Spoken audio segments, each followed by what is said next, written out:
اب اگر کبھی آپ اللہ کے فضل سے ایگزامینر ہو جائیں، سینئر ہوں گے، آپ لوگوں نے ہونا بھائی، آپ جو تعصبات اسکولوں اور کالجوں سے لے کر نکلیں گے وہ اتنے پکے ہو جاتے ہیں کہ آپ سمجھتے ہیں یہی صحیح ہے، کوئی دوسری صورت صحیح نہیں ہے۔ آپ کو اگر کسی ٹیچر نے یہ بتا دیا کہ جی کامن حرف ہوتے ہیں، کسی بیچارے نے 50 کہہ دیا، آپ فیل کرتے ہیں، یعنی باریکیوں کا نہیں پتا، اصل تعداد پوری کرتے۔ اس سے زیادہ غلط بات یہ ہے کہ آبجیکٹو کویسچنز میں ایسے سوال سیٹ کیے جاتے ہیں جن کے ایک سے زیادہ جواب ممکن، اور یہ بالکل نہیں ہونا چاہیے۔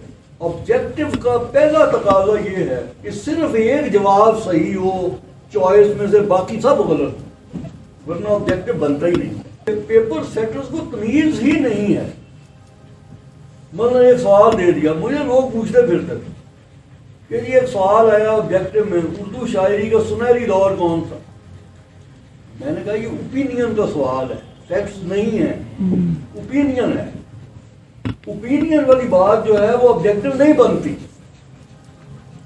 میرے پاس دلائل ہیں، میں کہوں گا جی غالب مومن کا دور سب سے بڑا، کسی کے پاس دلائل ہیں وہ ہے جی میر سودا کا دور سب سے بڑا ہے، تو کون کہے گا کون غلط ہے اور کون صحیح؟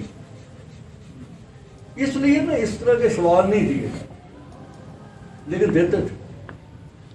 یعنی میں نے یہ کہا بورڈ آف اسٹڈیز کی ایک میٹنگ میں نے کہا اس کو ختم کریں، اس سے طالب علموں کو بہت نقصان ہوتا ہے، کیونکہ صحیح جواب وہی ہے جو ایگزامینر نے کی میں بتا دیا، جو کمپیوٹر میں فیڈ ہو گیا۔ آپ کا جواب لاکھ صحیح ہو، ایگزامینر کا جو ہے وہی صحیح ہو۔ اس لیے جب آپ ایگزامینر ہو جائیں ان باتوں پر لوگوں کو فیل نہ کریں۔ یا اردو کا پہلا ناول نگار کون، اردو کا پہلا افسانہ نگار کون، اردو کا پہلا انشائیہ نگار کون ہے، فضول بات ہے۔ ریسرچ ہوتی رہتی ہے، تبدیلیاں آتی رہتی ہیں، ناموں کا اضافہ ہوتا رہتا ہے، پتہ ہے۔ وہاں انٹرویو میں یہ دیکھنا چاہیے کہ یہ جو آپ کے سامنے بیٹھا ہوا بیچارہ، اس کا سبجیکٹ کا اوور آل نالج کیسا ہے، اور یہ آگے جا کے کلاس کو فیس کرے گا، اس کو فیس کر سکتا ہے اور وہ ٹھیک پڑھا سکتا ہے، اس نے چیزیں دیکھی ہوئی ہیں۔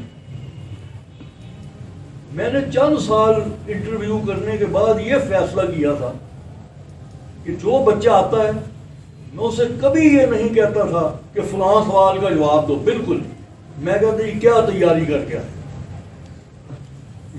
یہ میرا پہلا یہ طریقہ تھا سوال کرنے، اور اس سے بہت فائدہ ہوتا ہے، پتہ چل جاتا ہے اس نے کیا پڑھا ہے کیا نہیں پڑھا۔